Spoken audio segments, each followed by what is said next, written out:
Jay-Z, you're just like Diddy. I can't stand your arrogant, condescending attitude. Nicki posted a video of you wearing a pink wig, and I retweeted it. Nothing more. You deserved it. Everyone knows about our feud. It's been going on for over 20 years.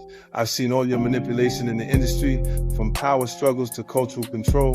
In 2015, when Tidal launched, Nicki helped you build it from nobody to a successful platform, and you immediately pocketed her $7.9 million in royalties. Lil Wayne was qualified for the Super Bowl, but you kicked him out of personal grudges. How is that any different from Diddy forcing his artists to sign unfair contracts? Just because Nicki didn't align with him, he resorts to this kind of suppression. You're truly despicable. What's even more interesting is that right after I showed him and his father's photo in the documentary Sean Combs: A Reckoning, you immediately had your lawyer send me a warning letter saying I overstepped my bounds. When you wrote the lyrics to exonerate Diddy back then, why didn't you think about today? You say the film is malicious slander, but why don't you dare sue me for defamation? Because all the evidence I have is true.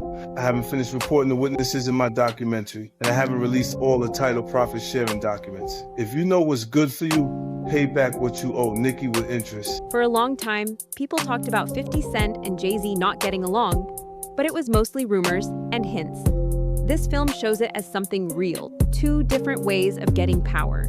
Both men didn't just make popular music, they changed how the whole music business worked. The big difference between them isn't their personalities, it's how they do things. One person likes to call people out and shake things up, while the other likes to keep control and work quietly with the right people. It's less about them fighting and more about two completely different ways to become powerful and stay powerful. I've already gathered the evidence, and I'm going to give Jay-Z a surprise.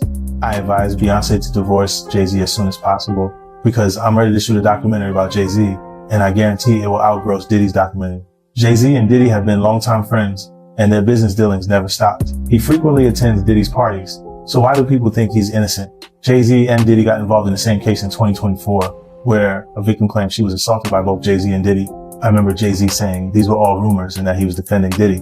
But ironically, Diddy got arrested in 2025. And there's enough evidence to count his crimes on one hand. I've known them for 20 years, and I know how many bad things they've done behind the scenes. After Jay-Z founded his company, he repeatedly got into copyright disputes. Back when people still bought CDs, when you released your album really mattered. Radio play and promotions weren't fair to everyone. They were controlled by a small group of powerful people. Through 50 Cent's story, we see that competition wasn't always fair. Sometimes the people you were competing against actually controlled the systems that decided who won.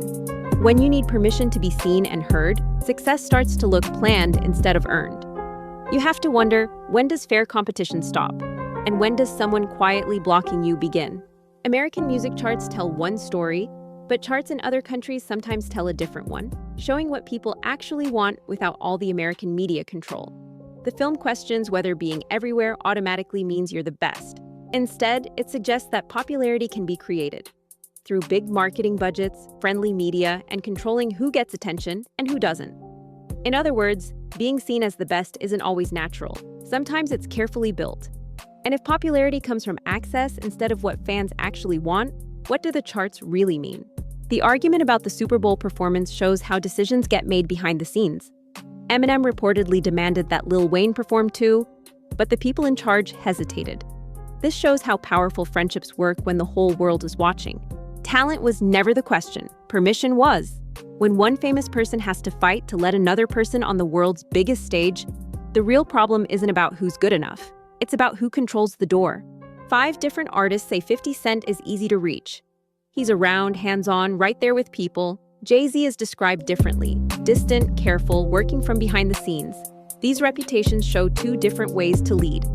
Being close to people versus staying mysterious and above it all. One earns loyalty by being around, the other by being elevated and separate.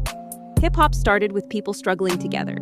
So the question is, which way of leading actually lasts? And which one turns success into loneliness?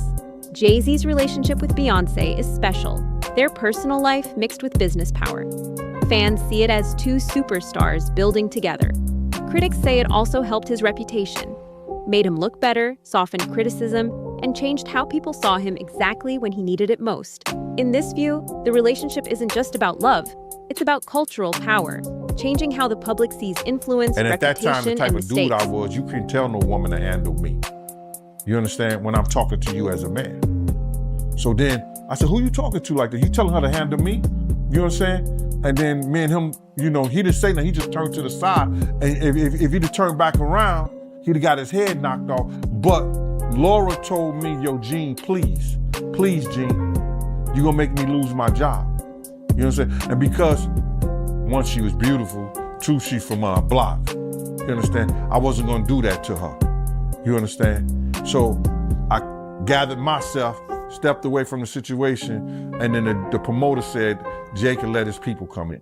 You know what I'm saying? But he was being disrespectful. You know, this is the same dude that Harlem Cats used to laugh at and joke at. Even we was out there that time, he came to Cancun and he had a fake Versace shirt on and they was ripping him. I mean, they was ripping him. I know he's a billionaire now, he can wear whatever he got. He got $10 million watches and shit like that. But we talking about back then. You understand? We still have those stories from back then. And it's good that a brother can uplift himself. And that's why he's the type of person that he is, because he knew how guys used to treat him. That's why you could see him trying to sun people based on somebody who gets in that type of situation. You understand?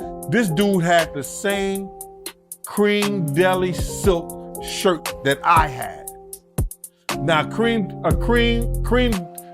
deli cream shirts were fake printed Versace shirts. They were nice. You pay $45 for them, but you can't wear that around Harlem Cats. You understand what I'm saying? Not if you in the rap industry. At that time, they used to have diamond testers. You understand? They'll roll up on the cat, and if your diamond don't beat, you understand? They'll talk about you. Snatch your chain off or whatever like that.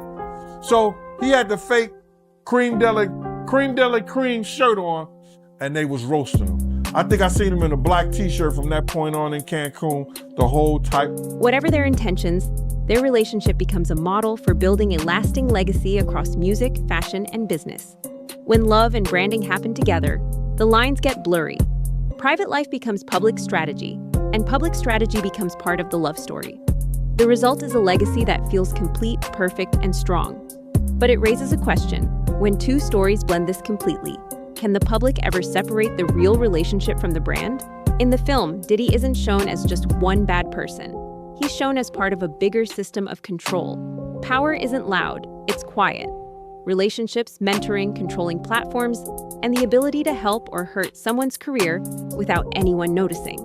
In this system, power doesn't need to be obvious. It just decides what gets attention and what gets hidden. Power isn't shown like a crown here.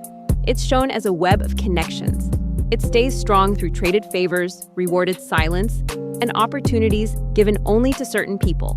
If success depends on loyalty, then careers aren't just built on talent or luck. They're decided before the public even hears the music.